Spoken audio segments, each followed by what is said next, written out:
Pilipinas ang oras, 8 na minuto makalipas ang alas 8 ng umaga.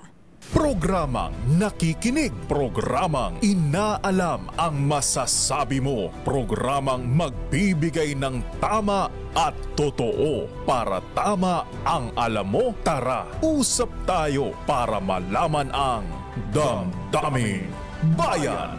Live sa DZRH Radio, DZRH TV at DZRH Digital.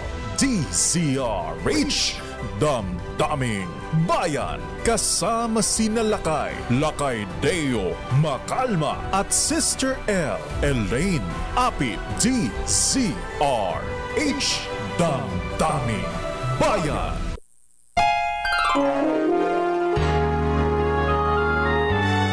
Kauna-unahan sa Pilipinas. NBC Manila Broadcasting Company. DZRH, member, kapisanan ng mga broadcaster ng Pilipinas.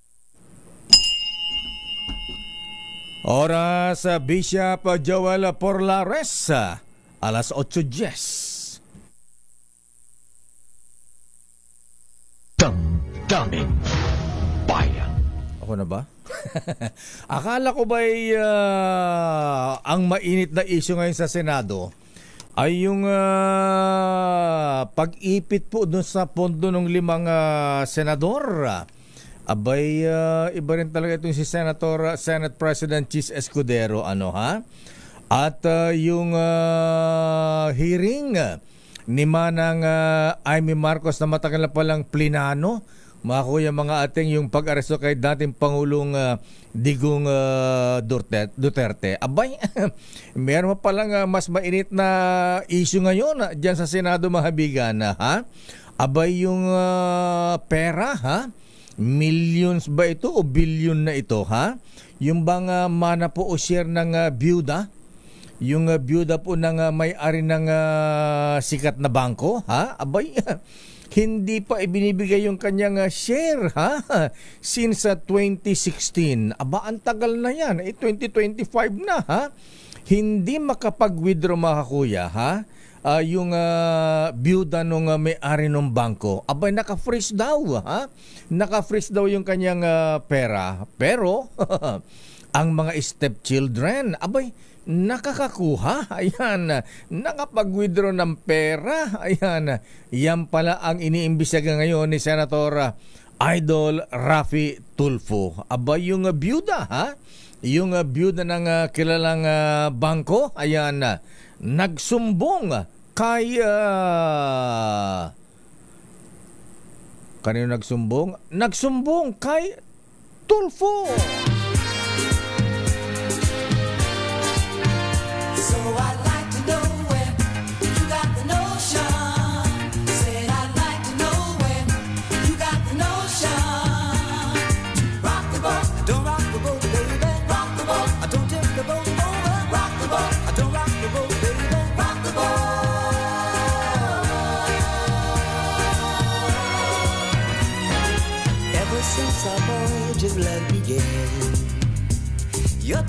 Yan din ang mahirap sa mga yung mga taipan na maraming pamilya,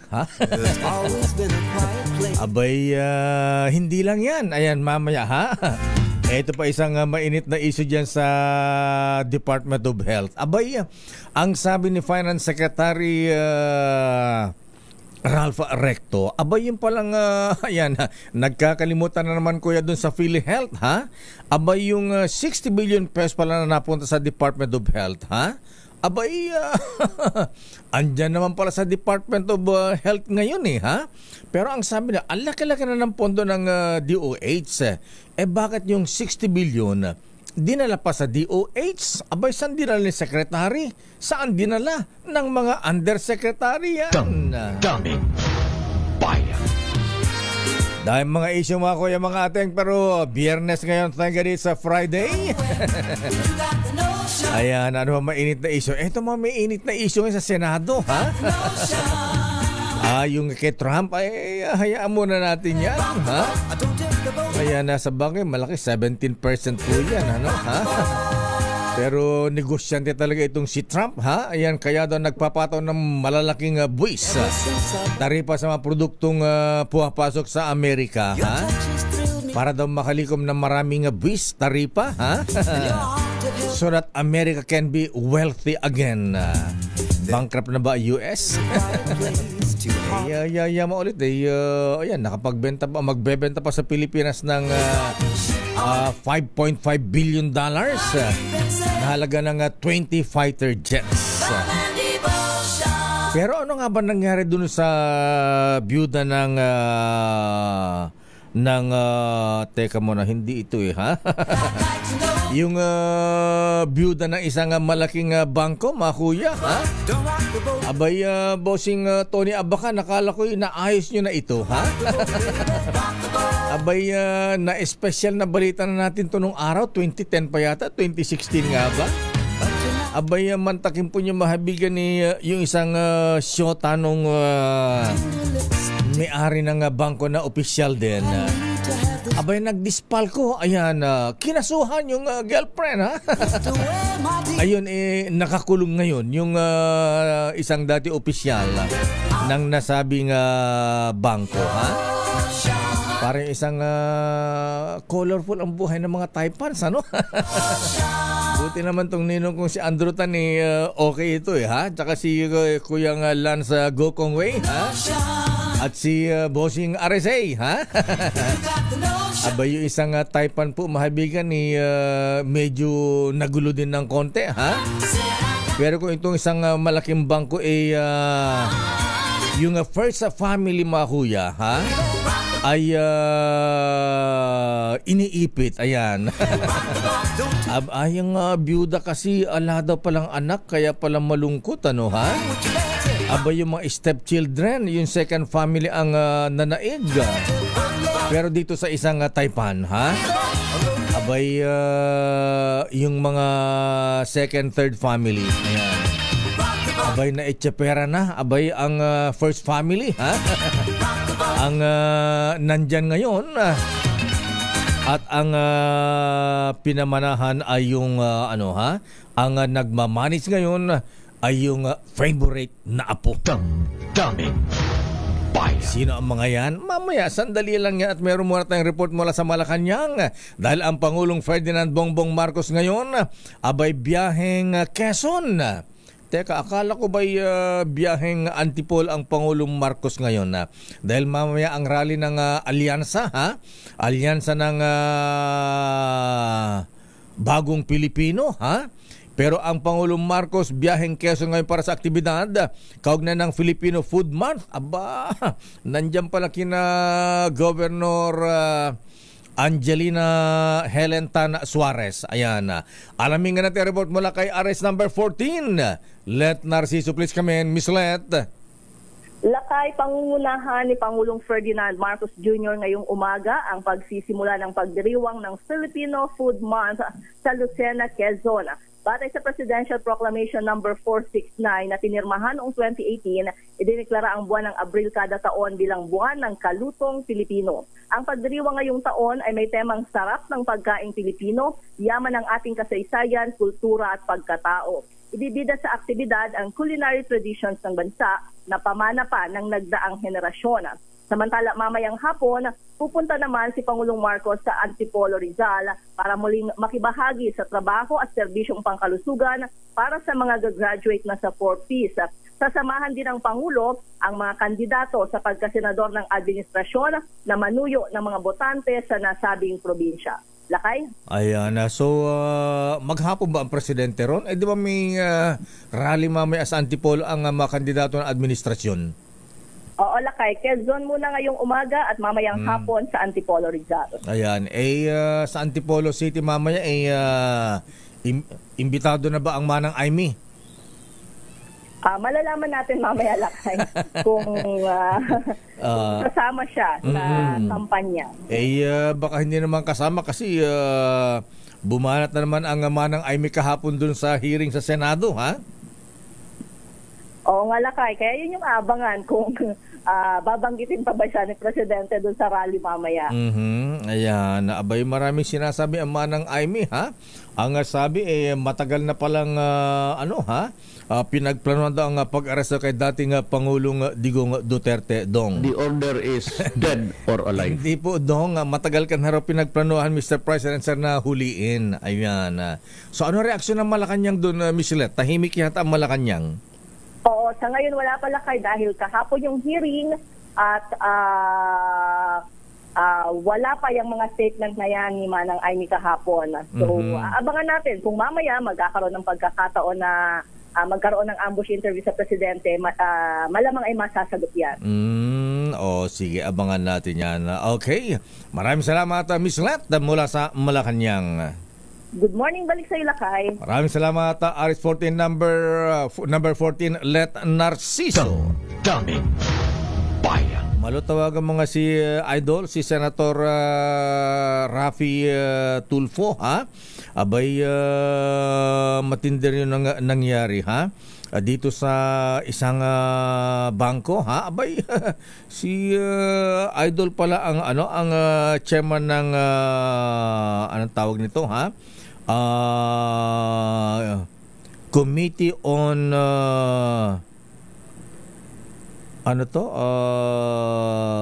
accounts. Ayan, bank ba ito? Ayan, anong committee nga ba itong si Senator Tulfo? Joey, ha? Ayan, wala si Raymond, ha? Abay, nakabakasyon si Raymond. Ayan, parang si Jerry Baha at saka Sister L. Daming Pero sandali lamang yan, ha? Yung investigasyon, abay, lupit pala nun, ha? Abay, nagreklamo si Aling Gina, ayan, abay, nagsumbong kay Senator Tulfo at inireklamo yung kanyang, ang tawag ng stepsons ba ang tawag dyan? Ayan. Anyway, mamaya balikan natin at meron mo ng report si Val Gonzales. Presyo ng itlog at bawang sa Kadiwa Center sa Kadiwa ng Pangulo. Aba, ganyan ang kailangan natin, Secretary Kiko Chu Laurel. 9 pesos daw po ang presyo ng itlog. Mura ba ito? Mura na yan, ha? Lalo na kung dalawa ang pula niyan, Kuyang Boy Osayta, ha?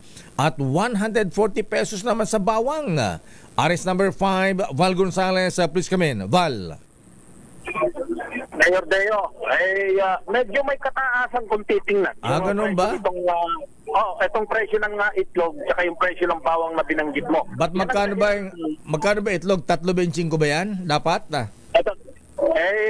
Ang sabi ni Agriculture Secretary Francisco Chu Laurel nung naglibot nung nakarang linggo dito sa may bahagi ng Mega Q-Mart sa Cubao, Quezon City, medyo mataas yan. Dapat nasa 7 lang, sabi niya. Kaya ang plano mayor ng Department of Agriculture maglatag na, magpatupad na ng maximum suggested retail price, MSRP, dito sa itlog at maging doon sa bawang, dahil napapansin ng DA na medyo may kataasan yung presyo ng itlog at maging nitong bawang dito sa merkado. Kaya dito nga sa mismong kadiwanan ng Pangulo Mayor, itong nakikita mong itlog dito sa aking likuran. Itong itlog na ito, papakita ng ating cameraman si Eric Mendoza Jr. Yan ay 9 pesos, Mayor, yung kada piraso ng itlog. At meron namang yung mas maliit ng konti dahil large yung 9 pesos. Meron ding 8 pesos. Yun yung pinakamura na. Ang gusto ni Secretary Francisco Chu Laurel Sr. ng Department of Agriculture, dapat 7 pesos. Kaya Mayor, naglatag na ng pagpupulong ang Department of Agriculture. Naglatag na ng pagpupulong sa pagitan ng mga stakeholders, yung mga nagtitinda ng itlog, yung mga may-ari ng piggery. Naglatag na, pinulong na para plansyahin, Mayor, yung ipapatupad na MSRP dito sa itlog. At maging dito sa bawang, Mayor, imported kasi ito, Mayor, dahil 95% na ng bawang. Imported dyan yung bawang na yan. Ang dami-dami bawang sa Ilocos, bakit pa ang import ng bawang? Ang problema, Mayor, seasonal lang kasi. Ipiling mga lugar dito sa ating bansa, sabi ni Secretary Laurel, piling mga lugar lang dito sa ating bansa ang maring tamnan ng bawang dahil ang gusto ng bawang, Mayor, yung katulad nung klima diyan sa Ilocos. Mainit. Bahagi ng Batanes. Yun yung klima na gusto ng bawang. Kaya 5% na lang pala, Mayor, yung yung share ng local market ng mga local produce dito sa atin sa merkado. 95% ay medyo mga imported na, pero ang pinagtataka nitong si Secretary Laurel, bakit yung landed price ng bawang, imported na bawang ay 80 pesos, pero bakit pagdating dito sa merkado ay nasa 140, 150 pesos yung kada kilo? Ay yun yung kaya gustong maglagay na rin, magpatupad na rin ng MSRP dito sa bawang. Gayon pa man, Mayor. Teka muna, Val, bawang lang at saka itong sinasabing presyo ng bigas. Kumusta ang presyo ng bigas dyan?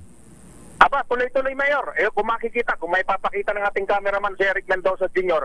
Eto, nakikita mo, Mayor, may dumating pa, nag-replenish pa itong si Administrator Gillian ng National Irrigation Administration ng bagong stocks para dito sa 29 pesos na murang bigas dito sa kadiwa ng Pangulo Program dito sa tanggapan ng National Irrigation Administration. Yan, 29 pesos yan, Mayor.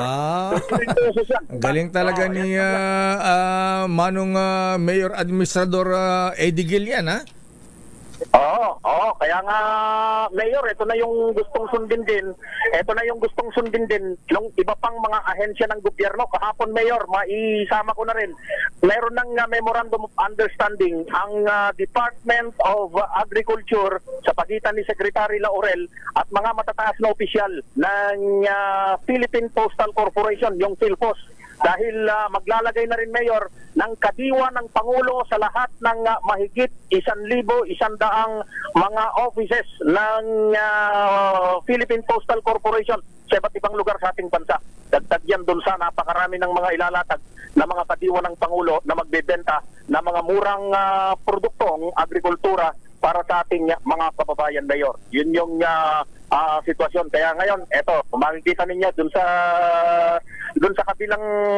kabilang bahagi, eto dun sa likod nito, Mayor, ay nandun yung mga kababayan natin na nakapila, na galilista lang ng kanilang mga pangalan para maka-avail nitong isa na sa pinakamurang bigas na 29 pesos ang kada kilo dito sa kadiwa ng Pangulo dito sa National Irrigation Administration dito sa punong tanggapan ng NIA dito sa Quezon City. Val, yung bigas, tig ilang kilo ang pwedeng bilhin? Ngayon unlimited na Dati si Mayor, talaga? Isa lang unlimited na. Kung ilan yung bibilin ng ating mga kababayan, ay pwede na silang bumili ng kahit na ilang gusto nila. Kaya yung mga pila ng mga sasakyan, kahit yung mga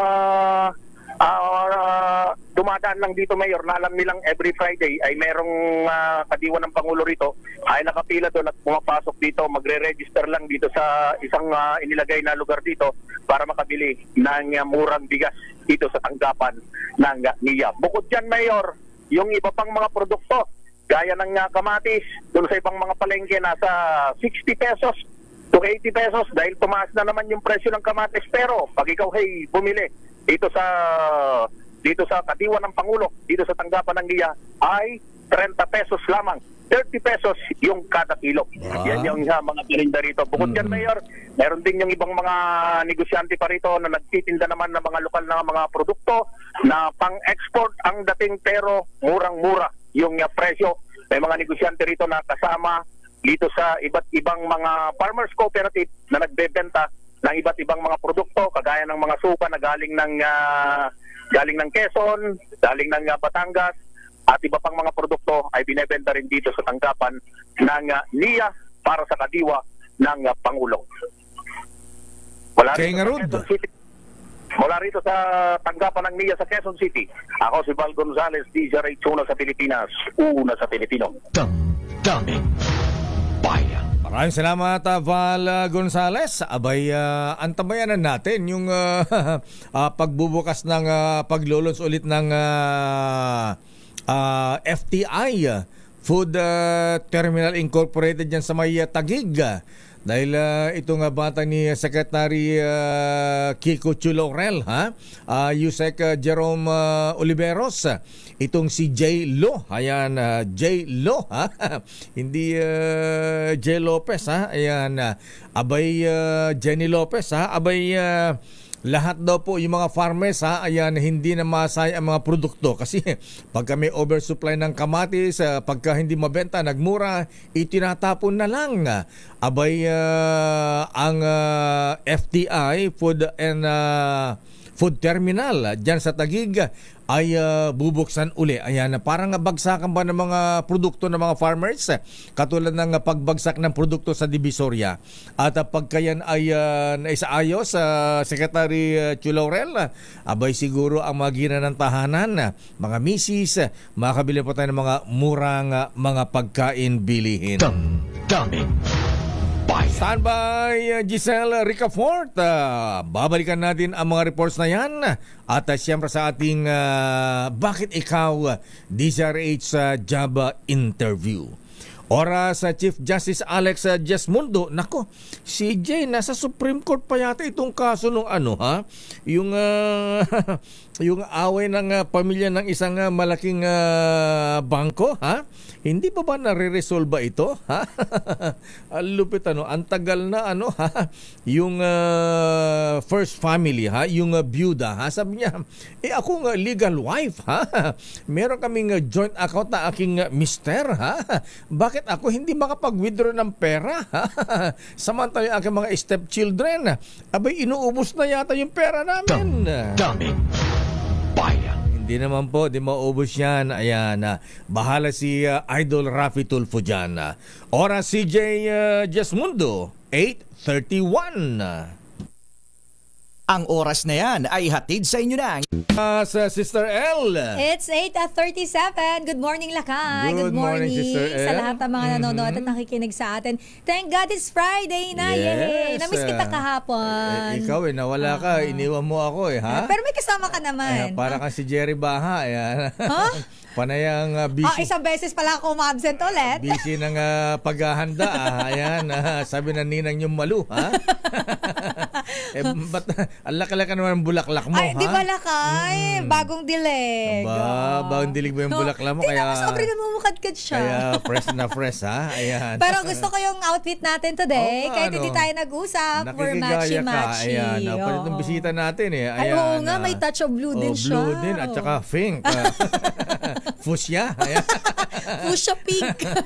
Pero sandali lang, alamin nga muna natin. Bumati ka muna. Oy, Diyos maray na agalakay sa mga kababayan ko syempre sa Bicol. At mag-iingat yung mga nasa kalsada ngayon. Huwag pa iirali ng ulo. Dahil alam mo ba, Lakay, may viral video na naman. Anong viral video na naman? Naka-protocol plate number 8. Na naman? Oo, pero alam mo, Lakay, yung sakay, pinagbantaan niya yung isang SUV ito yung naka number 8. Sinong binantaan? Yung sa likod niya na sasakyan, sabi niya, baba, gusto mo barilin kita? Sino nagbantay yung sakyan ng... Ito yung Lakay, ito yan. Yung sasakyan may plakang 8? Oo, Lakay, pero mukhang peke, Lakay. Pero ganun ba? dapat LTO o kung sino man ang pwedeng mag-check dyan, Lakay. Mukhang peke ang plaka. Yung number 8? Number 8, oo. Gawa sa SM ba yan?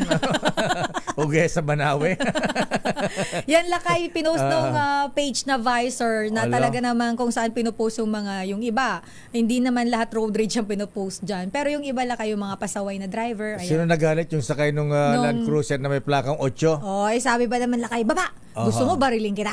Wow, ang tapang ni Kuya, Lakay, pero mukhang bagets-bagets pa, Lakay. Bagets-bagets nga, pasaway Baka di ba member ng Young Guns yan?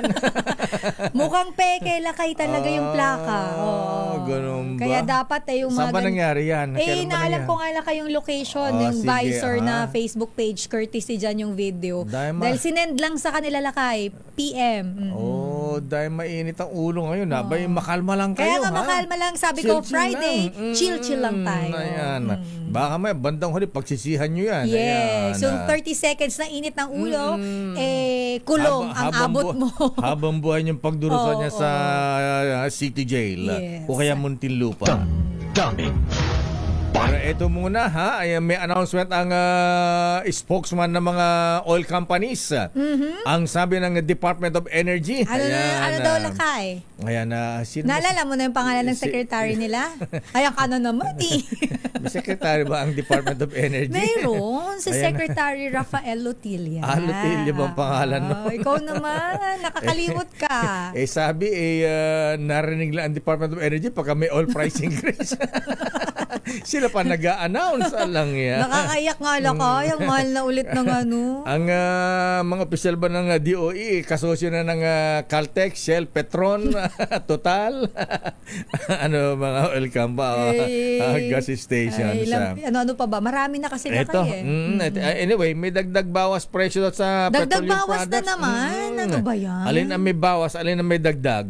Aris 15, Giselle Ricafort, please come in. Giselle. Lakay, sa ikalawang sunod na pagkakataon habang tumaas ang presyo ng gasolina at diesel sa ikalawang linggo ng Abril. Ayon kay Assistant Director Rodela Romero ng DOE Oil Industry Management Bureau, maaaring maglaro ng mula 30 hanggang 70 sentimo ang taas presyo sa kada litro ng gasolina, habang posible naman ang 20 sentimo hanggang 60 sentimo sa kada litro ng diesel. Maaari naman anyang walang pag-alaw o di kaya ay magkaroon din ng taas presyo o bawas presyo ng 20 sentimo sa kada litro ng kerosene. Sinabi ni Romero na kabilang sa mga dahilan ang reciprocal tariff ng Amerika. Anyari. Giselle. So, ng mga lakay. Okay, go. Lakay, kabilang pa doon sa binabanggit ni Romero na dahilan yung inaasahan daw na pagbaba sa produksyon ng mga refinery ng China noong nakalipas na buwan at ngayong Abril dahil naman sa kasagsagan ng maintenance season. Kasama rin ang pagbaba ng presyo ng langis dahil sa mas nang ibabaw raw yung alalahanin tungkol sa epekto ng digmaang pangkalakalan sa paglagong pandaigdigan. Ito si Giselle Ricafort para sa DZRH na sa Pilipinas, una sa Pilipino. Ayan, pakiulit nga ulit, alin yung may dagdag, alin yung may bawas, para makapag-papultang na itong si Commissioner. Ayan.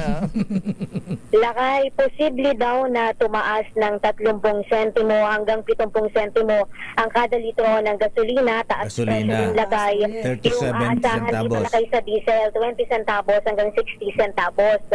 Yung kerosene naman lakay, posible daw na walang adjustment yan o di kaya naman ay magkaroon din ng taas presyo o di kaya naman ay bawas presyo ng parehas na 20 centavos lakay. Okay nga Rod, sige na nga. Lakay nung dali, di ba Giselle, last week 1 peso and 40 centavos ang gasolina, ngayon tataas ulit. Malaki-laki last week. Ganyan naman yung Sister Elakay, yung siklo ng mga oil company, kaya todo angal din yung ating mga nasa transport sector.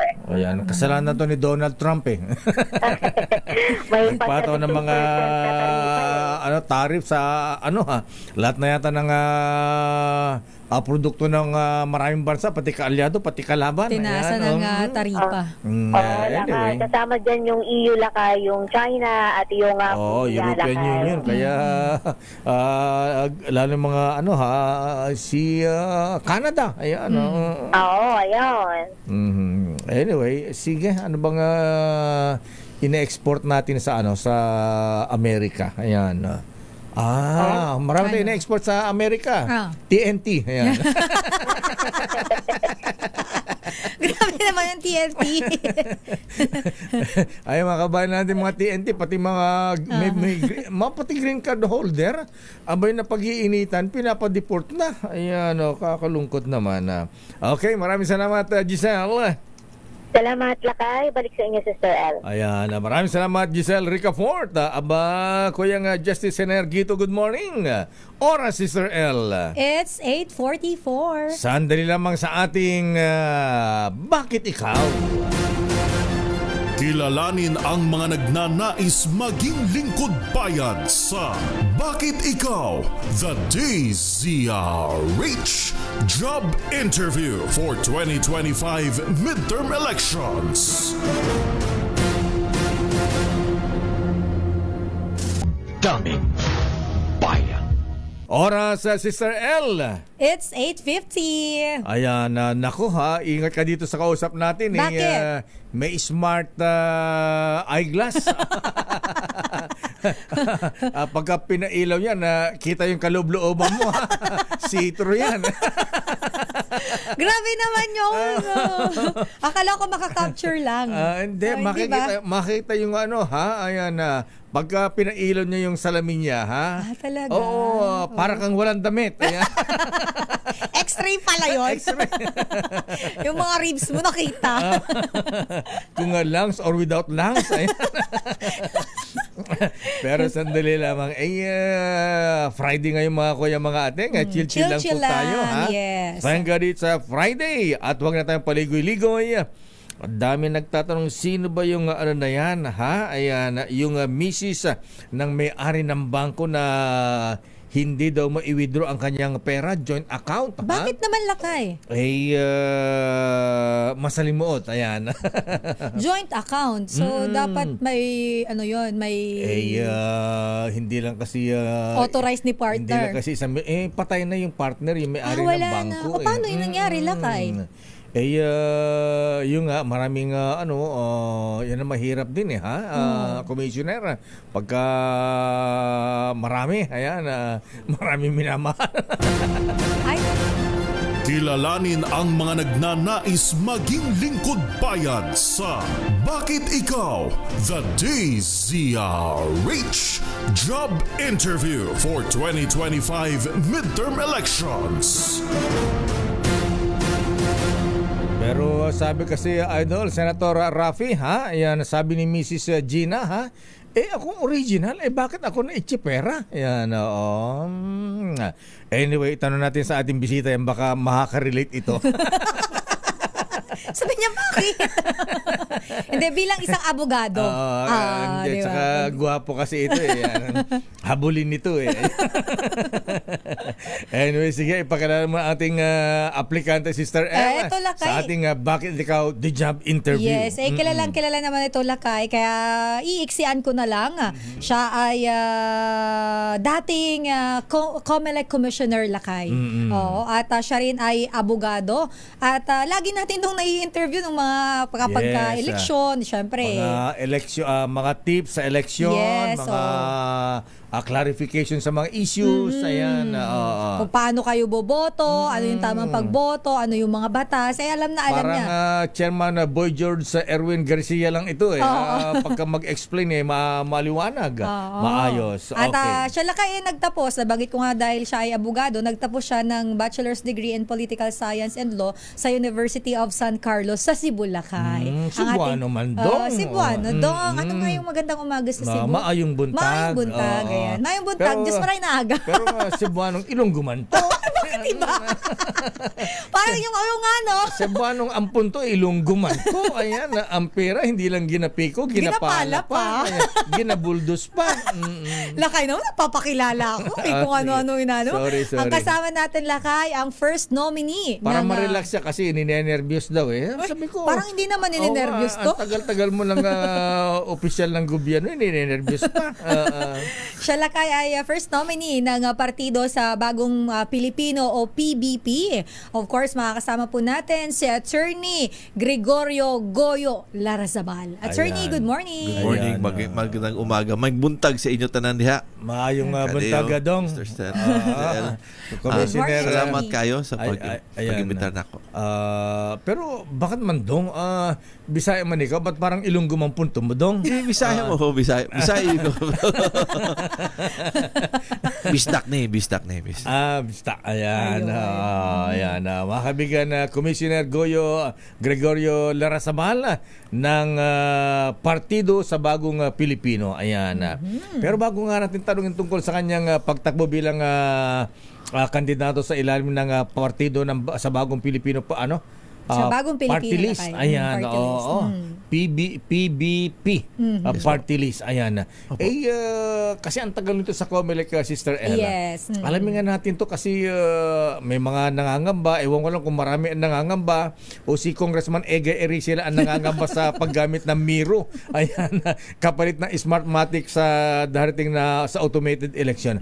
Commissioner Goyo, ang tagal mo sa COMELEC. Ayan. Noon pinagdudahan ang Smartmatic. Itong bago ngayon na pumalit na Miro. Ayan, Miro system. Ano ba ito? Mas maayos na ba ito? May mga safeguards ba dyan na hindi magagamit sa pandaraya, Commissioner Goyo? Well, salamat sa pagtanong, no. Ang rule kasi sa elections, dapat yung elections ngayon mas maganda kaysa elections the last previous election. So dapat may enhancements, and ako mismo may mga tanong ako regarding the system, regarding procedure. Ang ginawa ko, lumapit ako sa COMELEC. Next, nagpa-demo ako. Next, nakita ko, maganda naman siya. As in, may audit sa sistema. Next, we even did a voter education video about how to vote. There is one thing, isa lang ang I want to emphasize, no? Yung sistema, yung machine kasi, stand-alone yan. Hindi connected to the web yan until after the printing of the first few copies of election returns. Kasi, hindi pwede hack yan kasi walang modem. So yung USB, yung dongle, ilalagay sa likod ng machine yan only after the voting and only after yung printing of the first few copies of the election returns. Then, yung electoral board will put the dongle, then it will transmit na. So hindi connected to the web yan. Ano yung dongle dong? Ayan. Para siyang USB. Yes, USB na USB stick ilagay sa likod ng machine yan para yan na makatransmit. Okay. Remember before na yung uso pa yun na yung mobile internet na ilalagay broadband ilalagay mo dun, that's the same thing, ilalagay mo sa likod. So, dapat hindi nakakonect yan. Wireless pala to na parang ilalagay mo lang. Ilalagay mo na pagkatapos, it connects to the networks and it transmits the results of the election returns na. Paano yan pag nag-transmit na? Kasi, di ba may mga nahuli nagbebenta ng kaya daw yan sa election. Ayaw nahuli. Kaya daw i-intercept yung mga figures na itra-transmit sa headquarters sa COMELEC Central, mga ganyan. Para bang yung parang mga nahuling spy na may mga IMSI interceptor na sinasabi, ayan na panggamit sa hacking. Hindi ba kaya ito, Commissioner Goyo, sir? Pagdating na election? I'll explain medyo mahaba to ng konti, pero i-clear mo na lang doon. When you print out election turns, that's the only time. Pagkatapos dyan, that's the only time ilagay mo yung dongle, diba? So, may transmit. So, before makatransmit ka, before connected to the web yung machine, meron ka ng election returns. So, you can cross-check it already. Okay. So, sasabihin mo, ma-intercept yan pagkatapos magdagdag ng votes, diba? Hindi pwede yan kasi may election returns na print before. Pagkatapos doon may audit yan sa minutes of voting na lahat ng presinto meron sila minutes of voting, lalagay doon ilang bumoto, ilang balota na gamit, ilang nasira, lahat doon naka-audit. So kung you're just medyo makugi ka lang, ma-check mo talaga kung tama yung mga lahat ng numbers. But importante ito is mag-print ang election returns before mag-transmit at saka connect to the web. So, it's easy to verify. So, mayroon na palang copy bago pa mag-transmit talaga. So, mag-print ng copy, pagkatapos it-connect yung dongle. So, hindi mo pwedeng you can edit yung na-print out before kasi na-print na yun, di ba? So hindi pwede dito, Commissioner, isa pang issue sa Yes, po. election noon halimbawa yung boto ko, ayan, papaboran halimbawa si Sister L, babawasan yung boto ko, ayan yun, Bigay tipong, sa akin. yung dagdag bawas ba? Ayan, oo. Hindi ba pwede yung gano'n na babawasan yung boto ko, ayan, idadagdag kay Elaine, parang yung figures hindi nagbabago na walang overvoting, walang mga gano'n. May safeguard ba yung mga ganyan? Okay po. Una, pag pasok mo sa presinto, pagbigay sa iyo ng balot ng electoral board, dapat pakita na sa iyo na walang marka yung balot mo. Okay. Walang naka-shade. Kung may naka-shade yan maski isa, pwede sabihin mo sa kanila, palitan mo yung balot ako. So pag tanggap mo, dapat clean yan. You fill it up, pagkatapos, pag feed mo sa machine, ang kagandahan dito, may resibo na po lalabas. May resibo lalabas, nakalagay doon na who you voted for, may overvote, may undervote, lahat doon nakalagay. Kung may tanong ka, pwede mo i-reklamo sa electoral board yan. May forms doon dapat ma-resolve ka agad ng electoral board yung reklamo mo. So, may mga paraan para mak-check talaga na yung binoto mo, yan talaga ang binilang. Ayun. So hindi siya yung tipong mai-edit sa online, hindi po. Yun yung yun kasi yung agam-agam ng mga tao, attorney eh. And kaya ang problema, Commissioner Goyo Larrazabal, sir, ayan magrereklamo ka madidesisyon yan before election uli. Ito siya man, may safeguards naman. I'm not in charge. I'm not in COMELEC. Wala na ako sa COMELEC. Pero based on the explanation lang sa akin, meron naman safeguards. Importante lang po. Aware lang po tayo. Especially yung mga watchers. Yung mga watchers, ito yung isa. Alam mo, yung may mga ibang presinto, may illiterate voters. Yung ako, kung voter ako, kamag-anak ko, I can only help up to 3 voters. Kasi yung iba, pagkatapos, pagpasok ko doon, tutulungan ko laping 2. Bawal yun. Ang makatulong ng electoral vote, more than 3 electoral voters is the electoral board lang. Kung botante ka, hindi ka makatulong na more than 3 voters in a clustered precinct. Ganon. Yun ang importante kasi may limit. May limit kasi dapat unli. baka daw ma-influence. Yes po. Influence lakas. Eto na, Commissioner Goyo Larrazabal, ayan na. Bakit ikaw, ayan na, para kang si Commissioner Rowena Guanzon, ayan na, galing na kayo sa COMELEC, naging commissioner niya, bakit gusto pa maging congressman sa ilalim ng party list? Ayan na, bakit gusto maging congressman? Ano ang binabalak mo sa Kongreso, Commissioner Goyo Larrazabal? Well, when I retired in 2011, matagal na po yan, ang ginagawa ko is umikot around the whole Philippines, tulong ng mga tao, and napansin ko may common problems na maski saan ka pupunta sa buong Pilipinas. Okay. Ano po ito? Tubig na mainom, medisina na makuha nila. Kasi based on UNICEF data, about 53% ng lahat ng households sa Philippines walang access sa tubig. In fact, mas marami pang Pilipino na may access sa YouTube kaysa may tubig sa bahay nila. Okay. It's sad. So, what we did is we gave away water filtration systems with some NGOs. But I think we need a more long-term solution. Yung sa healthcare naman, pagpunta nyo sa mga barangay health center, kasi kadalasan, isa lang laman, pang-BP, walang gapas, walang medicine sa diarrhea, wala. Maintenance, wala. So, amin naman is, we want to give the attention back to the barangay. Tulungan natin ang barangay. Balik natin sa barangay yung serbisyo sa mga tao.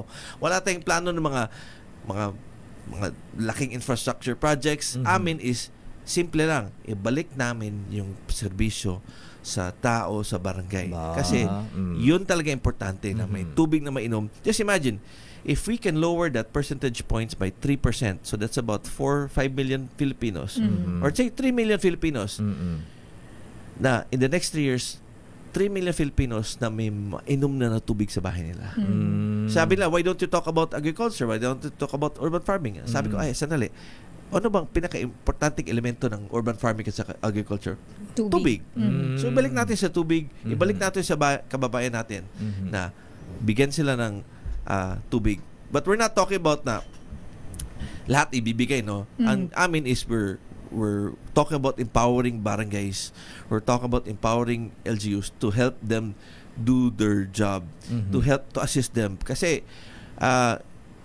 empowering people, empowering the officials will help them do their work better. Kasi marami naman kaya naman gawin. So sa unahin sa grassroots, ikaw sa barangay muna. Balik natin sa barangay. Balik natin sa kanila kasi sa Partido sa Bagong Pilipino, barangay panalo, diba? Ayan, Alam mo, Lakay. Sabi nga ni Marcos nung araw, agsubli iti barangay. Ayan. Kasi overpopulated ang Metro Manila. No? Sabi, may programa siya na, ayan, agawid tayo DJ barangay. Ayan, umuwi tayo sa mga barangay. Alam mo, Lakay, yung binanggit ni attorney, masusugan ko lang. Kasi marami ako napapanood na documentaries. Yes, lalo na yung mga nasa island. Ang problema nila, malinis na supply ng tubig kasi ang tubig nila doon, Lakay, maalat. Wala silang tubig at dahilan yan ng malnutrition. Even yung damit nila, Lakay, hindi nila malabhan ng maayos. So, di magdala ng washing machine si Commissioner. Lakay, pag pinatuyo mo yun, may asin yun. So, what we can do is through legislation, we promote the use of yung rainwater. So, you develop catchwater basins. Para yung mga tao will utilize rainwater para paglaba, pang-inom. It's not about the value. For me, it's not about the value of the project you're going to give. It's about the impact it has sa mga tao na alam nila na matulungan sila araw-araw. Yung pagbigay ng serbisyo, hindi isang araw yan, isang linggo, isang buwan, ilang taon yan eh.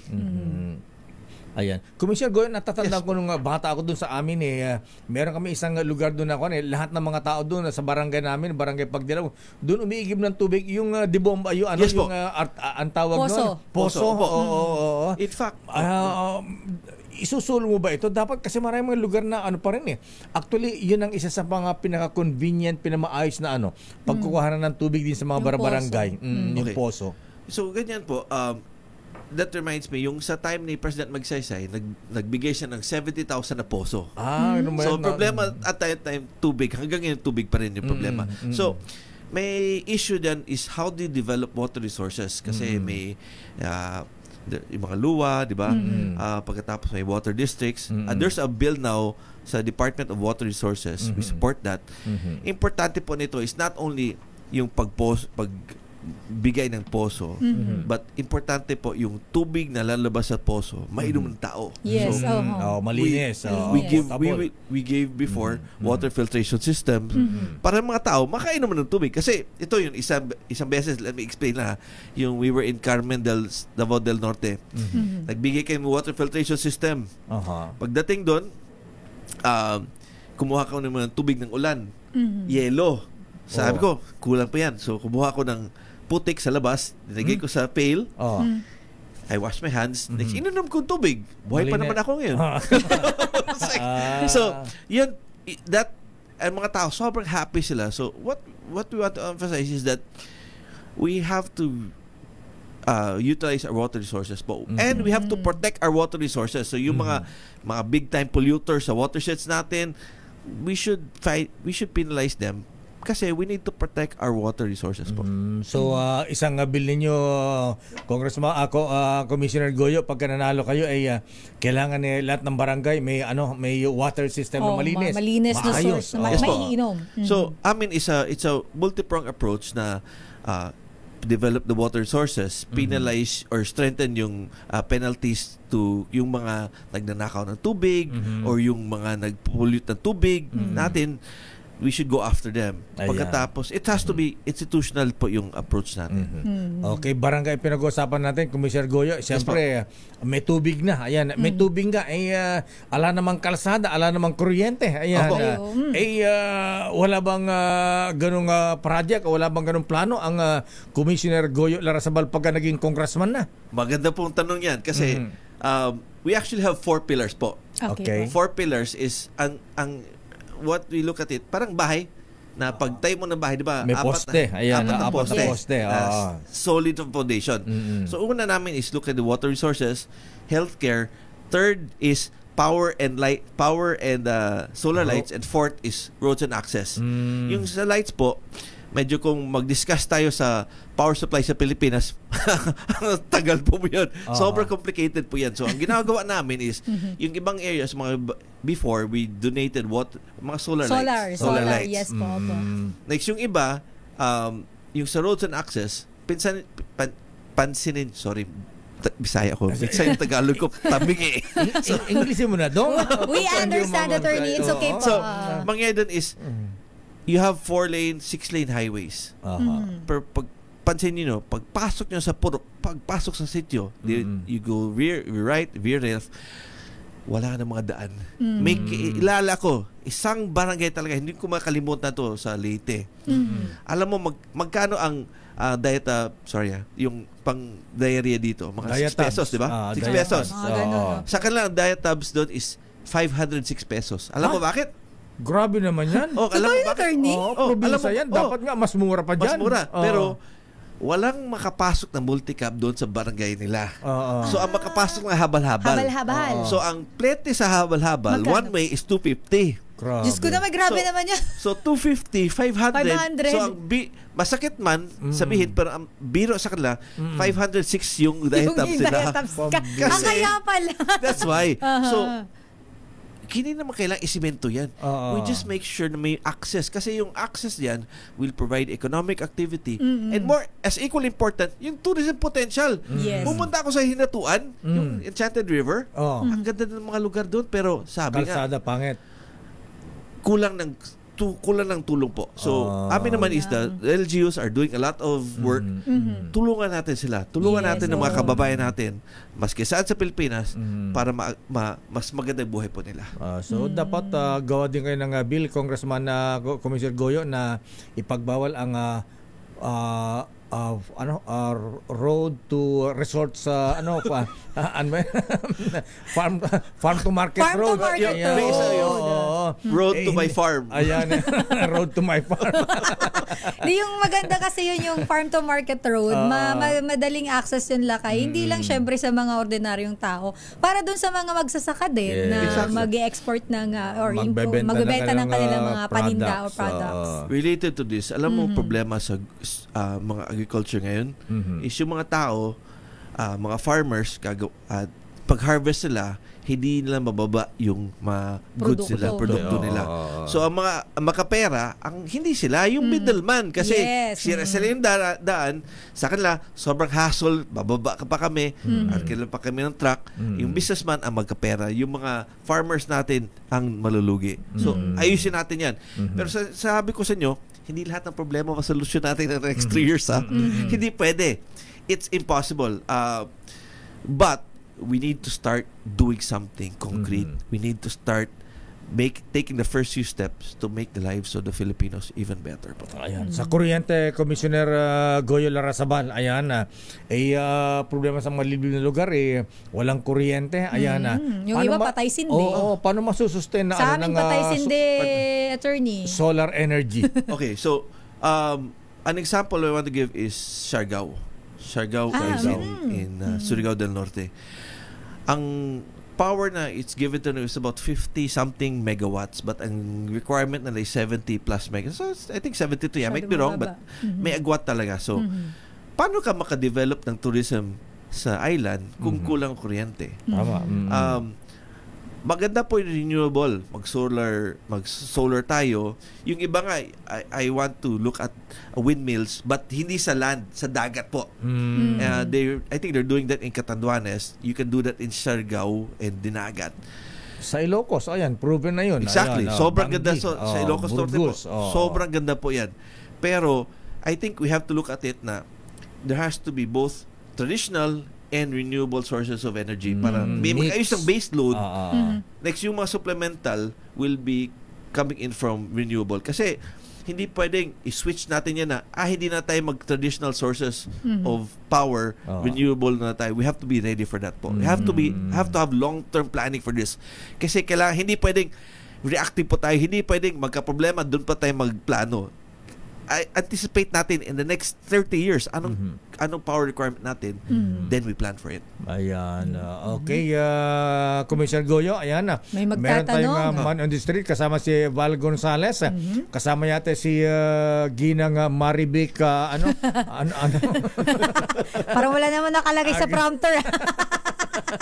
Ikaw talaga Lakay. May mga invisible ka nakikita, di ko nakikita yan. Sige, tawagin mo nga si Val Gonzales. Sino ba magtatanong kay Commissioner Goyo Larrazabal? Ito alamin natin kung ano ang katanungan ng isa sa ating mga kababayan na kasama ni RH5, Val Gonzales. Val, nandiyan ka ba sa Quezon City? Sino ang kasama mo na magtatanong kay Commissioner Attorney Goyo Larrazabal? Val? Hindi na kami umalis dito sa kadiwa ng Pangulo store dito sa tanggapan ng National Irrigation Administration dahil mayroong kanina pa nakamonitor at gustong magtanong isang small business entrepreneur ang magtatanong. May-ari ng isa sa sumasali dito sa kadiwa ng Pangulo at nagbebenta ng mga lokal na mga produkto. Okay. Ito si Commissioner Goyo Larrazabal. Gustong magtanong nitong si Tony Chu, isang small business entrepreneur at gustong magtanong sa pit ng bagong Pilipino. Di ba anak ni Secretary Kiko Chu Laurelian?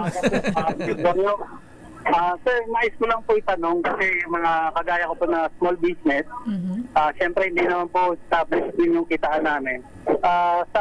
Sino po yung maaaring makatulong sa amin para gusto namin makadagdag ng puhunan or gusto pa namin mapalago yung negosyo namin? Sino po yung mga tao na pwede naming lapitan or sa ahensya? Kasi yung mga kasamahan ko rin dito, minsan nagtatanong sila. Gaya yung puhunan nila, minsan yung iba doon, inuutang lang nila. So baka meron kami na tao or ahensya na makakatulong sa amin para mas mapalago pa yung negosyo namin na hindi na kami nangungutang ng malaki para ipangpuhunan namin. Hindi na mangutang sa Bombay. Ayan.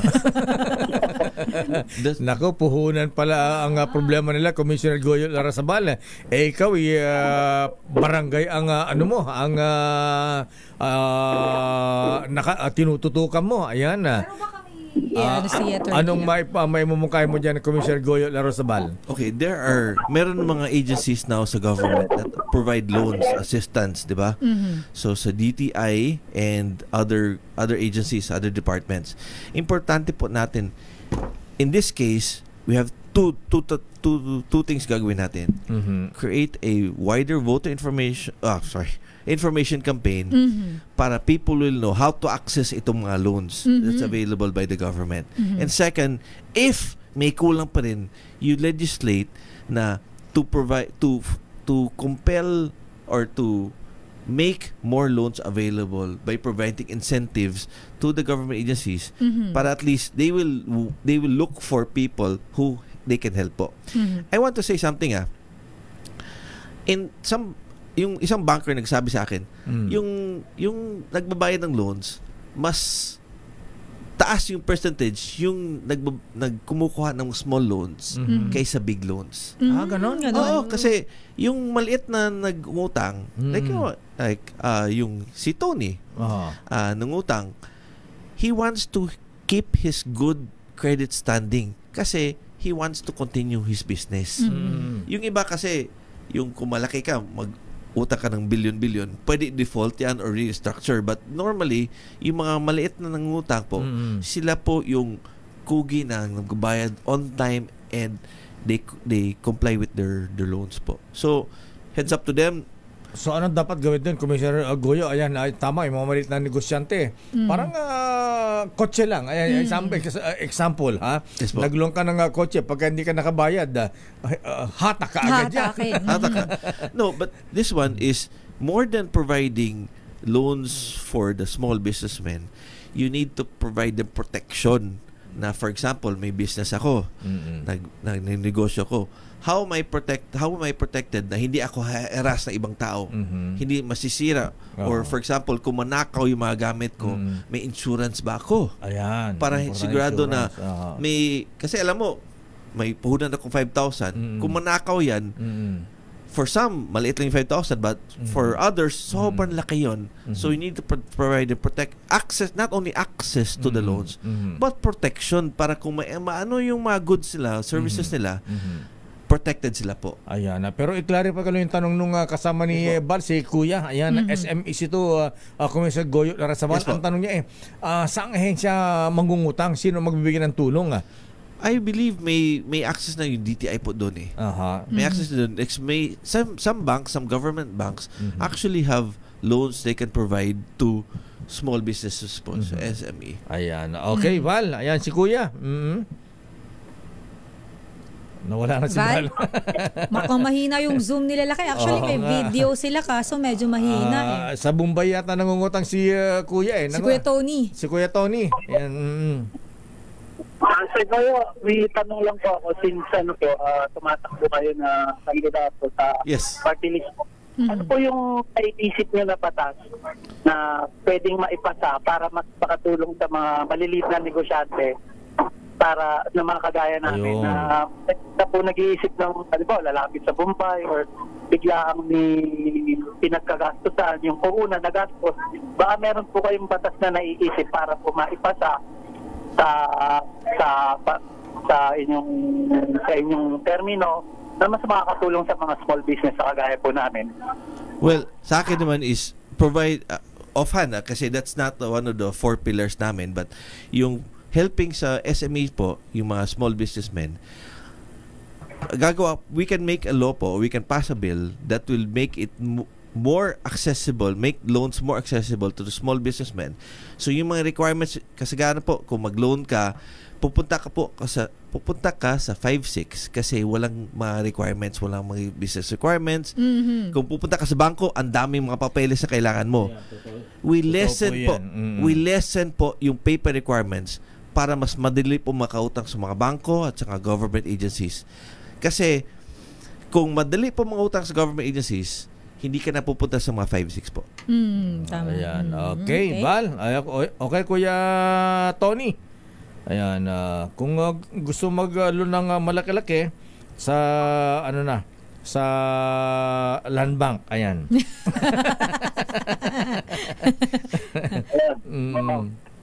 Maraming salamat. Nice daw kasing mapalago itong si Kuyang Tony. Itong ginagawa niyang guava juice. At ikalat dun sa iba't ibang mga maganda yan, healthy. Dito sa ating mukhang masarap yan, Bala. Ito napakalamig nito. Siya lang mismo yung gumagawa. At mga simpleng gamit lang yung kanyang mga gamit. At kung gusto niya kaya nga ganyan ang linyada ng kanyang mga tanong, ay gusto niya itong mapalago at para naman umunlad yung kanyang buhay para sa kanyang pamilya.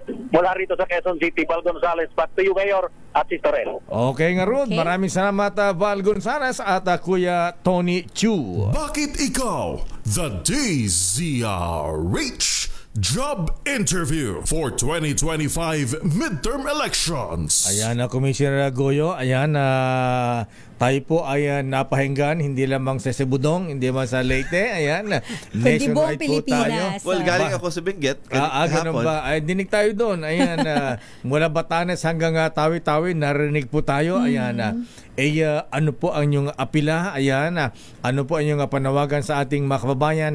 Bakit ang isang dating commissioner ng COMELEC, Gregorio Goyo Larrazabal, ang dapat iboto bilang party list representative sa darating na eleksyon?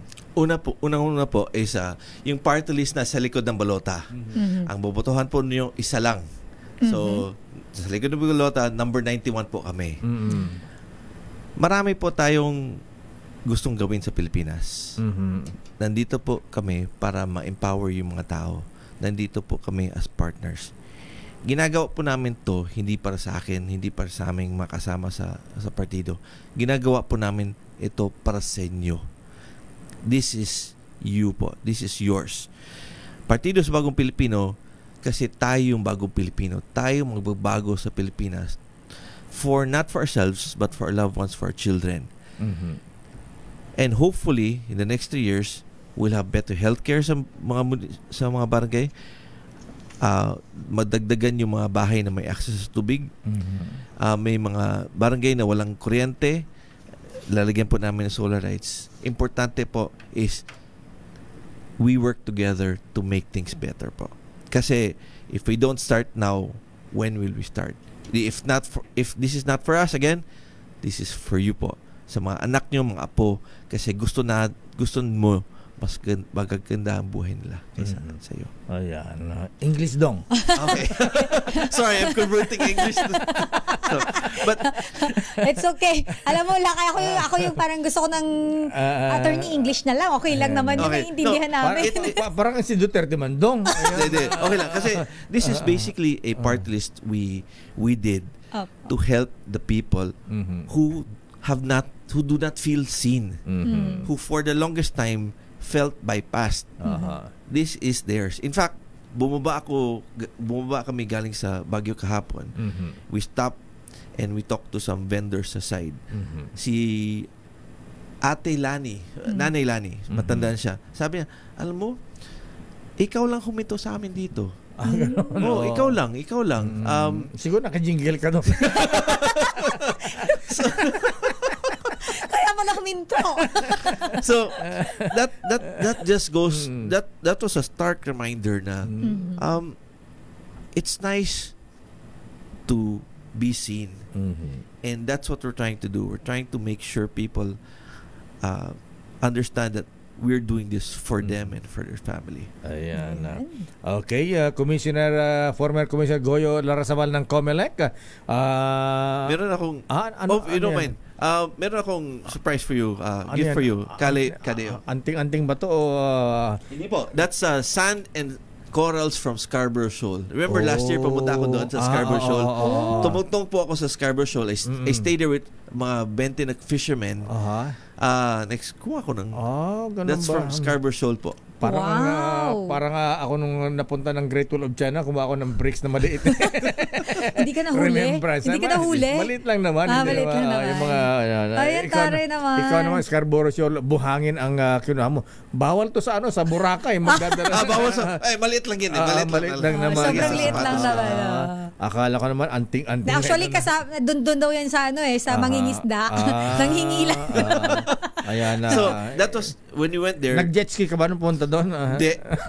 Malayo yun eh. It's about 19 hours from Masinloc to Scarborough Shoal. Next, nandun kami natulog sa barko mismo sa pump boat. Oo nga pala. 4 days. 3 days, 4 nights. Ayan.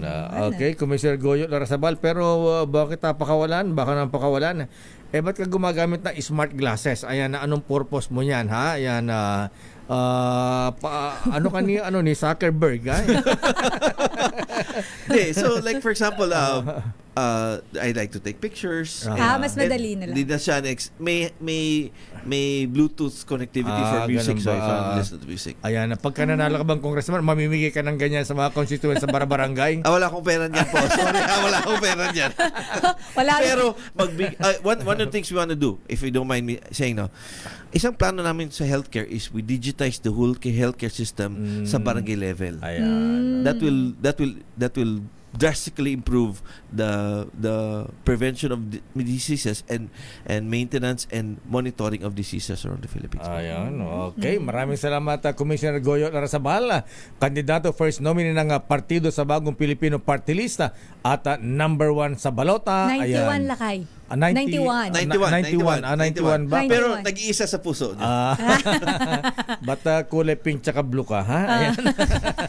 Perfect combination. Ayan, number 91 sa balota. Ayan, maraming salamat, Commissioner Goyo Larrazabal. Thank you, good luck, and good morning.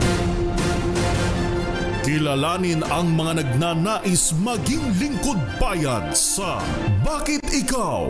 The DZRH Job Interview for 2025 Midterm Elections.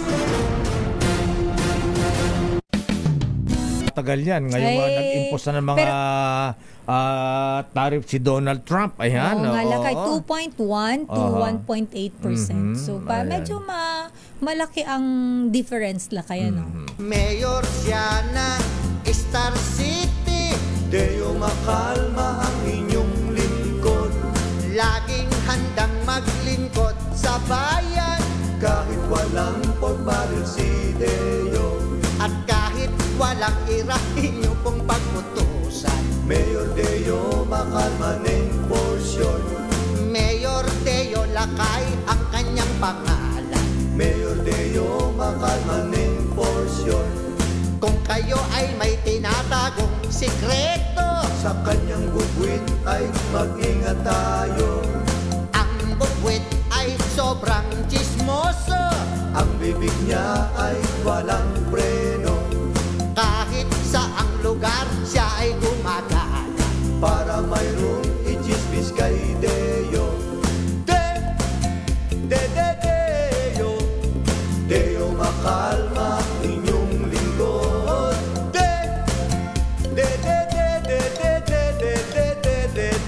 May dede si Deo. Deo Makalma, pagtutusan nyo. Ang oras na yan ay hatid sa inyo ng Uno, kailan lang abay kahit naka-recess sila, Yes, abay nagsagawa ng hearing dahil may nagsumbong. Isumbong mo kay Tulfo. Ayan. Isinumbong. Yes, at ito ay heredero o kaya takapagmana ng isang malaking bangko. Wow, isang heir pala to, Lakay. Ayan, at sana na-resolve kasi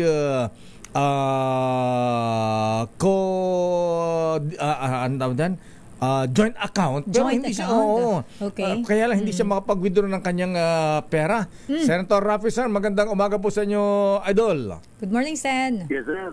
Sir Deo, good morning po sa inyo. Magandang umaga po. Kasama natin, sir, si Sister L. Sister L. Good morning, Sen. Opo po, madam. Ayan, sabi na aking bubit, may nagsumbong po sa inyo, ayan.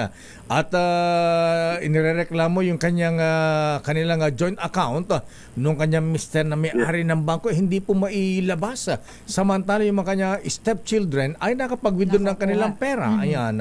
Ano po ang nangyari doon na naresolve ba, Senator Rafi, sir? Hindi pa po. Meron pa akong magkakaroon sa second hearing. Pero background lang po, ano?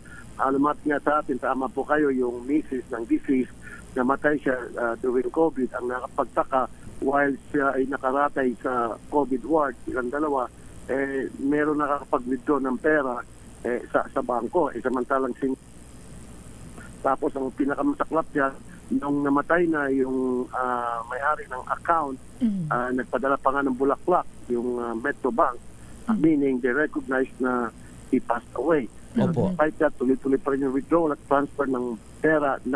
We're not talking about hundred pesos, thousands of pesos, but millions and millions of pesos. Wow. Niya. So dumating yung point na sabi niya, teka muna, ba't gano'n? Nag-inquire sa bangko. Ang sinasabi ng bangko, bank secrecy law, hindi ka namin bigyan ng informasyon tungkol sa balance, etc. Pero yung mga stepson, kasi the second wife siya stepchildren na bigyan ng pagkakataon na mabusisi yung account at makapag-withdraw pa. Samantalang kung tutuusin, dapat equal ang treatment pero kasi pareho silang heirs. Now, ang sinasabi ng Metro Bank, nagbigyan naman daw sila ng information tungkol sa mga withdrawals, etc. Ang sabi naman nung complainant, wala. So he said, she said yun. So sabi ko doon sa Metro Bank, meron ba kayong patunay na na-receive niya yung pinadala niyong information na requested itong complainant namin? Wala. Sabi ko, kung gano'n, sa next hearing, kung meron kayo, magpadala kayo para malaman natin kung sino sabi na totoo. So it ended that way. Itong complainant, Senator Rafi Tulfo, sir, ay Gina T. Ayan, widow ng delayed businessman Eduardo T. Ayan, ano po ang posisyon nila sa Metrobank, Senator, sir? Hindi po staff ng Metrobank po itong complainant. Maging yung deceased, hindi din po klaro sa akin. Hindi ko nakakailangan kung anong trabaho. Basta mukhang super missionary po ito kasi just imagine by the hundreds of billions yung pera base po sa aksyon. At ito naman po si Madam, yung complainant, ito po to kasi parang may-ari siya ng apparel company. Silent din po siya ng mga damit. So may negosyo po siya. So ngayon, hinihintay lang po natin sana magkakaroon ng palitan ng mga dokumento, yung tulad ng sinabi ng Metrobank in the end. So ang akin lang kahilingan sa Metrobank, madaliin nila kasi ang susunod na hearing, hopefully by next week, i-update ko kayo, magkaalamanan kung sino ang sasabi ng totoo. At kapag lumitaw na yung Metrobank ay sisinungaling, tatamaan sila sa atin. Ayan. Pero i-clarify natin kasi ang Metrobank kasi ang mga ang may-ari niyan, hindi po silang ang depositor po itong dalawa Senator Raffy na nagsumbong po sa inyo, humingi ng tulong. Depositor po ito. Ito pa pong point na gusto ko pong tama ngayon dito pag-usap natin. Nagkonsulta din po itong complaint natin sa BDO na isa sa pinakamalaking bangko sa Pilipinas at base po sa pag-usap ng complaint natin sa BDO, sabi ng BDO kung sa amin yan hindi ka na mahirapan, alam na namin yung protocol, alam namin kung anong karapatan mo at hindi. So if it was us, we could have done differently, not to your satisfaction. So nakakatuwa naman po yung ganung statement ng BDO. So ibig sabihin hindi po lahat ng bangko pare-pare yung protocol, but anyway, nasa kanila man yung may kanya-kanya silang polisiya, may kanya-kanya silang patakaran. So ang nireklamo kasi dito, hindi lang yung Metrobank, kundi pati RCBC. So meron na pala. So may mga president na pala na pwedeng gayahin din ng Metrobank sana. Yes. Kaya nga depending sa bangko. So alam niyo na kung alam ko na kung saan ako magde-deposito. Ayan na. So ano ang advice niyo ngayon na Senator? Anong ginawa niyo? Ano po ang sabi ng Metrobank para ma-resolve itong kaso ni Mrs. Gina T? Binibigyan po natin ng Metrobank ng pagkakataon to prove to us na they were telling the truth during the last hearing kasi they said we did set the information requested by the WIT. Sinabi nga tanggap and titigas ng ulo niya, pinaikot-ikot kami.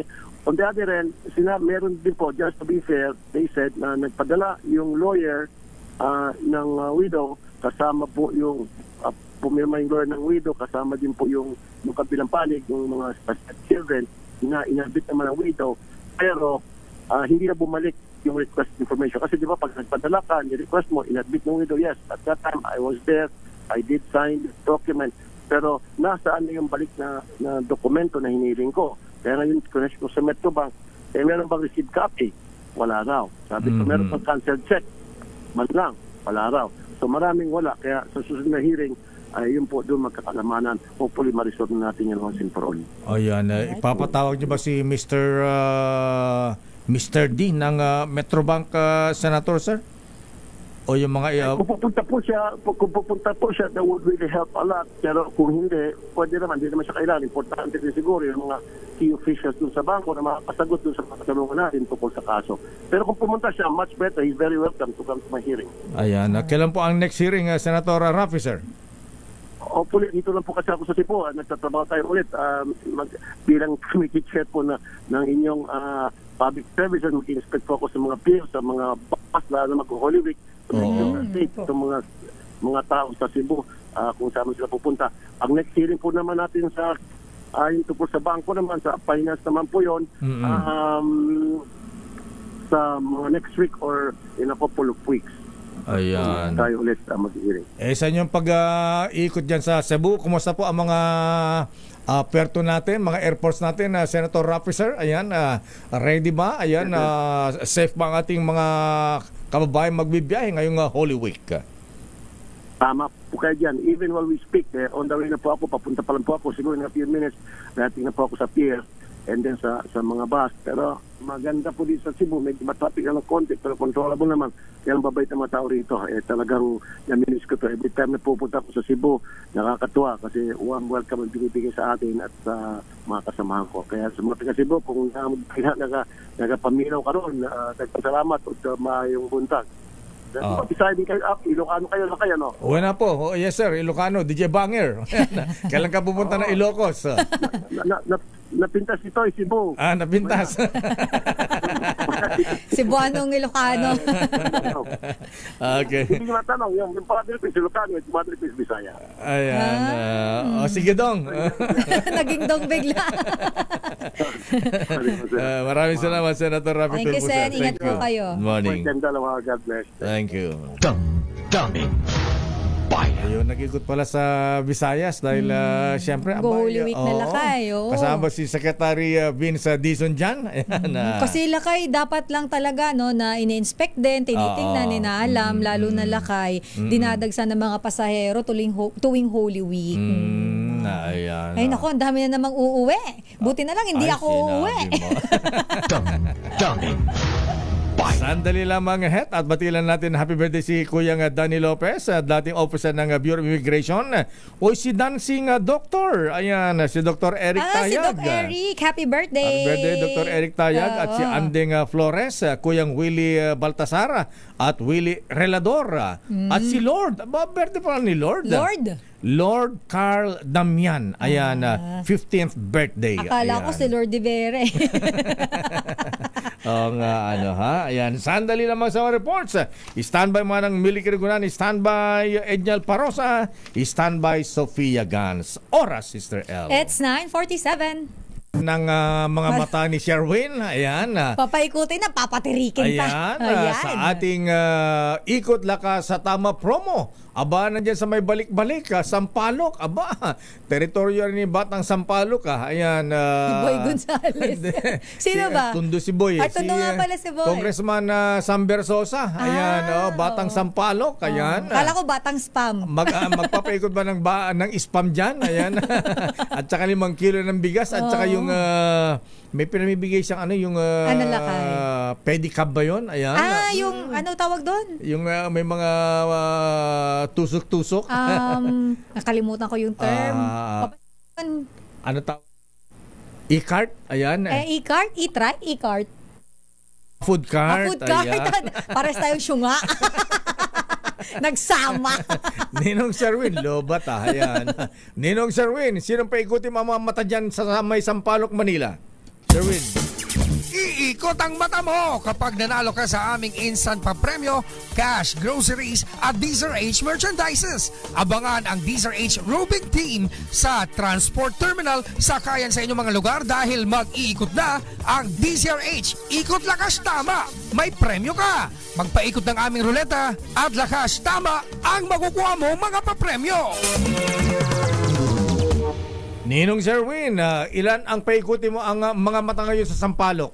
Sa may balik-balik. Ayan. Sherwin, Ninong. Yes, lakayat si Sir El. Ako, huling ikot na ng mata. Ay? Dahil, ito na yung pinaka-last natin na episode ng Ikot na Kastama promo dahil mag-election na. So, balang pila. Election ban ba? Parang pila na spam tsaka bigas sino yan. Sino ba tumatakbong politiko sa atin? Kaliwat kanan nauna kay si Sir El, kaliwat kanan yung mga ingay na mga nag-iikot at nangangampanya mga kandidato dito sa balik-balik. Kaya yung mga kumakandidato dito, yung mga nakita natin kanina, mga pabalik-balik din sa mga bahay-bahay sa ating mga kababayan. Pero tayo, sumabay tayo doon sa ingay nila at hinikahit natin ating mga kababayan dito nga sa balik-balik Sampaloc na sumali at magpaikot ng DZRH Roleta kung saan pwede sila manalo ng instant cash, grocery, bigas at ng DZRH merchandises. Lakay, yung haba na pila kanina, kala mo may papiding program. Ayun haba nga. May tindahan na masarap na dyan, Lakay, paksiw tsaka ng miswa. Kaya naman yung mga tao, kala ang pinipilahan yung miswa sa hindi. Ang pinipilahan ko dito yung roleta. Kaya lang, Sherwin, ba't yung ruleta mo, ang nakalagay doon hindi naman bigas sa pera. May nakalagay dyan, Lacuna, Bersosa, Dumagoso. Ayan. Iba yata yun kung gano'n sana ang eleksyon, hindi masaya. Kung kanino tatapat ang araw, yun boboto. Mayor, maganda sana. Sakay, enjoy naman natin mga kababayan dahil nga doon sa ating mga instant papremyo na dala-dala at marami sa kanila ang nagpasalamat sa kanilang mga nakuhang papremyo ngayong umaga. Eto sila.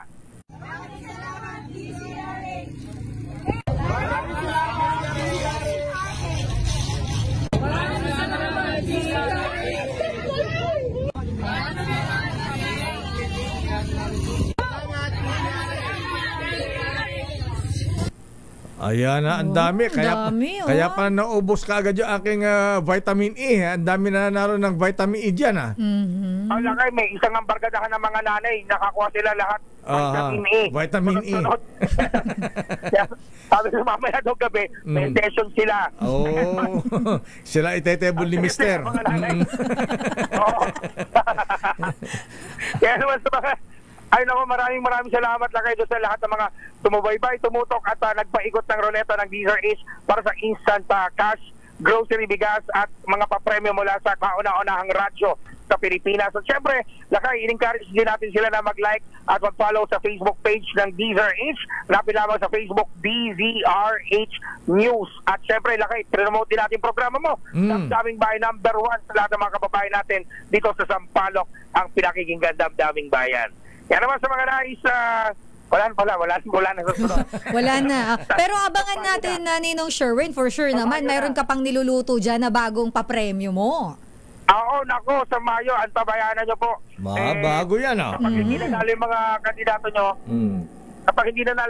nyo, kami ang pupunta sa mga bahay-bahay para sa parin yung mga pangako ng mga kandidato nyo sa DZRH. Kaya naman, maraming salamat kay at syempre maraming salamat sa ating team, kay Charlie, kay Rene Abinales, sa ating dalawang angel galing sa Bicol State University, Bicol University. Yan, at tingnan mo mga Bicolana na kayo nakakaikot ng Metro Manila dahil dito sa Ikot na Kasama promo. At syempre sa mga sumubaybay at tumutok sa DZRH at tag-follow sa Facebook page, maraming salamat po. Our number 6, Sherwin Bata Alfaro, DZRH, una sa Pilipinas, una sa Pilipino. Damdaming Bayan. Maraming salamat, Ninong Sherwin. Ayan, marami kang pinasaya matapos paikutin ang mga mata sa mahiwagang ruleta. Pero ayan, hindi pa naman dyan nagtatapos. Ang DZRH Lakay, for sure may niluluto na naman tayo na bagong papremyo. Sa Mayo yan. Sabi ni Congressman Angelo Palmares, bago yan Bago yan Pero thank you sa lahat ng mga kababayan natin Lakay. Kasi inaabangan yan Lakay lagi. Ayan. Siyempre, saan ka naman magpapaiko ka lang na ruleta, may 5 kilo ng bigas, may pera, cash, may vitamin E, emperador pa, grocery items, o saan ka pa? Ayan, wala ka pang pipirmahan. Ayan. Wala, kasi yan ay ating pag-give back, give back natin sa mga tao. Pero bago ang report ni Manang Milky, anong mga balita mo, Sister El? Ito muna Lakay, dahil dumalo si Senator Amy Marcos sa National Irrigation Administration o NIA Irrigators Association Congress, kung saan binigyang diin niya ang kahalagahan ng patuloy na suporta sa sektor ng agrikultura, partikular na sa communal irrigators. Sa kanyang talumpati, sinabi ni Senator Amy na napapaligiran ng tayo ng tubig pero hanggang ngayon tila nagkakaroon ng krisis. Kaya naman susuportahan niya ang ating mga communal irrigators at titiyaking natatanggap nila ang nararapat na tulong. Kinwestiyon din ng Senadora ang labis na pag-asa sa importasyon ng mga produktong pang-agrikultura at iginiit na mas kailangang palakasin ang lokal na produksyon. Hindi anya importasyon ang solusyon kundi suporta sa mga magsasaka at huwag hayaang magutom ang mismong nagpapakain sa mga Pilipino. Tiniyak din ng Senadora ang patuloy na pagbibigay ng pondo at programa para sa irigasyon at iba pang makinaryang pang-agrikultura. Samantala, nais naman ni dating Senator at Independent Senatorial Candidate Bam Aquino na mapalakas ang paglikha ng trabaho sa mga lokalidad para hindi na kailangang magtungo pa ng Maynila ang mga Pilipino, ang mga ating mga kababayan para maghanap buhay. Sa kanyang pagharap sa mga estudyante kamakailangan, sinabi ng Senadora na magiging katuparan nito kung magkakaroon ng mahigpit na ugnayan ng pag-aaral at pag-eempleyo. Ayon kay dating Senator Bam Aquino, dahil integrated na ang pag-aaral at pag-eempleyo sa ibang bansa, mas mabilis nilang matutugunan ang pangangailangan sa jobs market at nasusolusyonan ang problema ng jobs mismatch. Damdaming Bayan. Tawag ng balita. Parang naubos nga yung hangin ko ron Ayan. Para maka-recharge ka. Ayan, tawag mo si Manang Milky. Ang report ni Manang Milky Lakay, isa pang viral video. Ito Lakay yung pinakita natin kanina. Tingin number ko 8. Ayan. Tunay ba yun o fake yung plaka? Peke Lakay. Peke ang gamit na 8 na plaka. Alamin natin. Manang Milky, may reaction na ba dito ang House dahil nai-involve? Anong ginagawa Lakay ng mga otoridad kasi? Ba't nakakalusot yung mga ganito? Pero alamin natin ang reaction mula dyan. Gawa sa Banawe yan, gawa sa SM yan. Wala namang ganun sa SM. Meron. Meron ba? Saan? Pero hindi yata sila gumagawa ng 8. Wala. Yung mga improvised plates. Lalo yung mga, yun na also yung Republika na walang plaka. Ayan.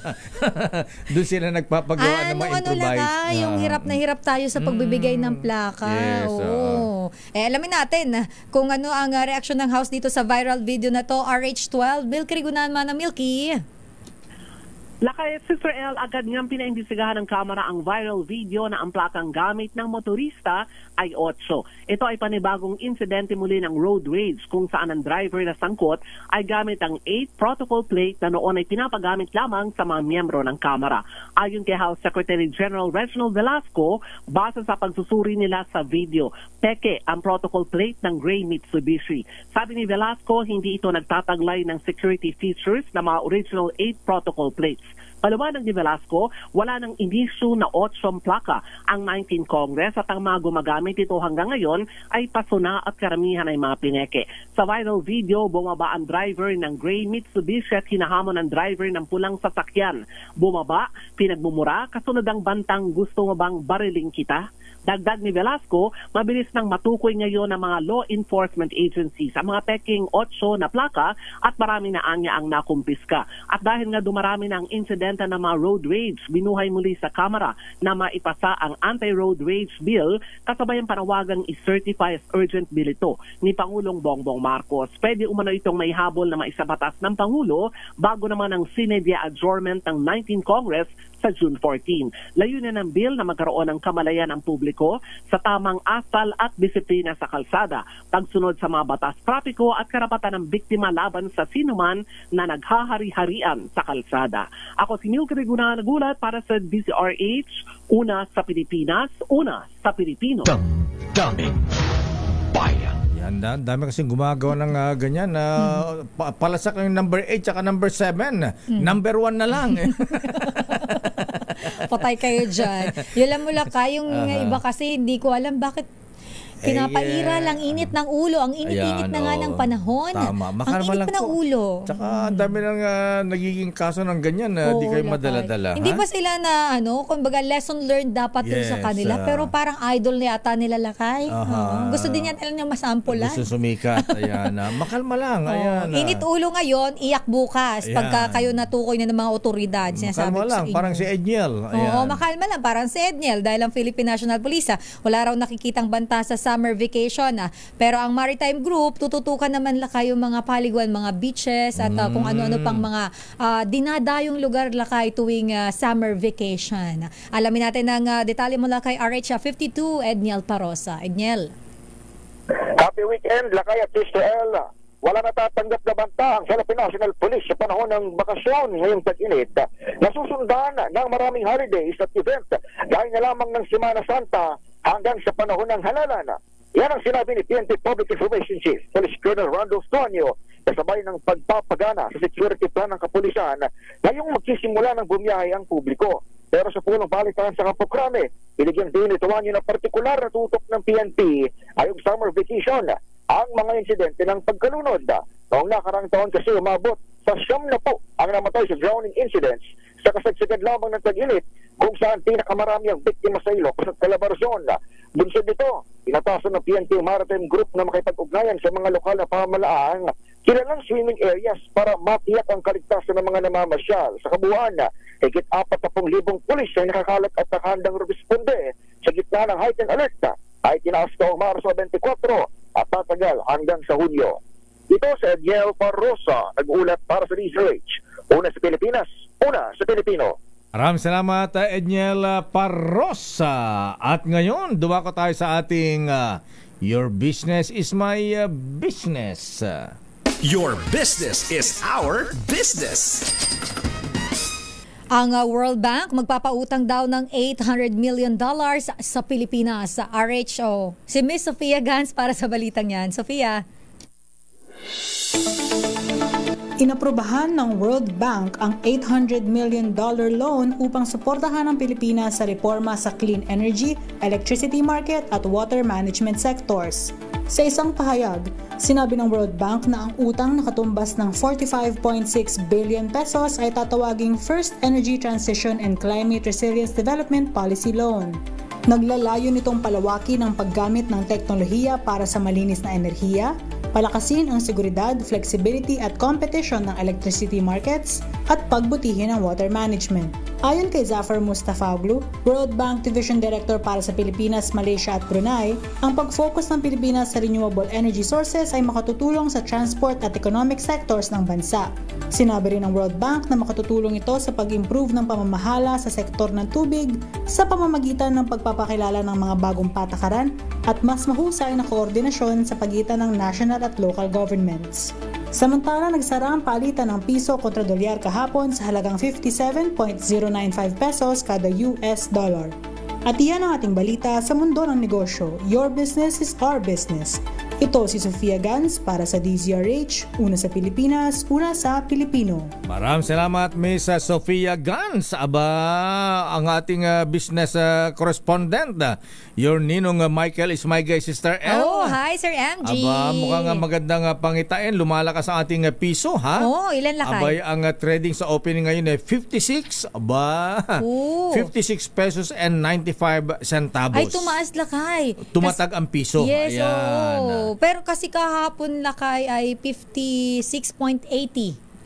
Hindi, nagsara kahapon sa ilan? 56 pesos and 09 centavos. Nagpapalit ako kahapon lakay. Iba naman pagka dyan, may patong na yan. May patong ba? Oo naman. Ayaw nga pala. Actually lakay dun sa isang sikat na padalahan, alam mo magkano? 55 lang sa kanila. Ganon? Oo, tapos pagpasok ko sa isang kilalang mall, 56.80. Oo. So iba-iba talaga. May papalit ka kay Ninong Michael is my guy. Ay, pagka sa kanya kasi ako nagpapalit, nakakahiya, baka dagdagan ng mas marami Baka doblehin lakay. Dadagdagan niya ng $2. Oy, nasa akin pa rin yun. Oy, collector's item daw yung $2. Bibihira. Nakatago yun lakay. Bibihira na yung mga denomination na $2. Yes. So, kaya nga sabi ko sa'yo, nakatago siya. It's a treasure.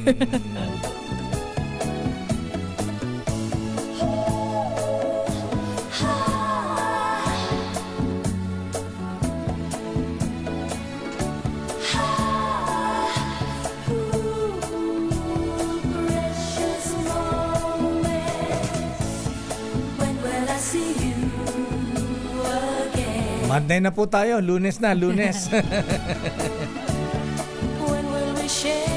At happy weekend. Yan na po ang kabuuan natin palatunto ng damdaming bayan. Easy lang po, ha? Chill-chill lang. Huwag masyadong mainit ang ulo, ha? Para iwas ang road rage. Yes. Ako po si Deo Makalma. Ito naman po si Sister L, Elaine Apit. Ingat-ingat po tayo. Stay safe. Makalma lang. Chill-chill lang. Makalma lang. Susunod na, Operation Tulong, Wonder Woman, Miss May Binauhan. Bye-bye. Stay safe. Oras alas 10:08. This time check is